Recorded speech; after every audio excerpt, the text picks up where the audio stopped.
Tiniyak ngayon ng DPWH na matatapos sa loob ng isang buwan ang pagsasaayos sa mga nasirang tulay sa Bohol at Cebu. Ito'y kasunod na rin ng direktiba ni Pangulo Aquino na madaliin ang pagsasaayos upang magamit na ang mga ito ng publiko. Si Joseph Parafina sa detalye. Tatapusin ng DPWH ang 5 tulay na nasira ng lindol sa lalawigan ng Bohol at Cebu sa loob lamang ng isang buwan mula ngayon. Ito ang pagtiyak ni DPWH Region 7 Director Ador Canlas sa panayam ng PTV.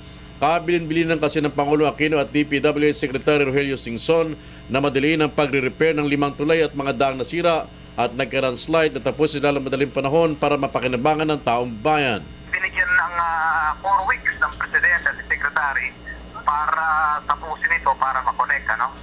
So, nag-umpisa na tayong mag-transport ng bridging materials, mga bridge components, steel bridge components, para palitan. Siniguro naman ang DPWH na wala ng mga bayan na isolated sa ngayon dahil sa mga ginawa nilang alternate route sa kanila. Tinatayang may 800 milyong piso ang gagasusin sa initial na pagkukumpuni sa mga tulay at kalsadang bumagsak o nasira. Maraming salamat po at salamat sa pagtutulong-tulong po ng lahat ng tao rito na pabilis po yung trabaho natin. Sana po patuloy tayong magtulungan at para ma-restore natin kaagad ang Bohol at Cebu. Sa ngayon, gumagamit muna ng mga barge at pier ng Tagbilaran na may mga dalang materyales na gagamitin sa pakipagtulungan pa rin ng PPA o Philippine Ports Authority.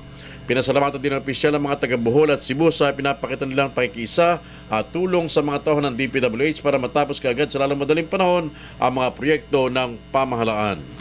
Para sa Telebisyon ng Bayan, Joseph Parafina.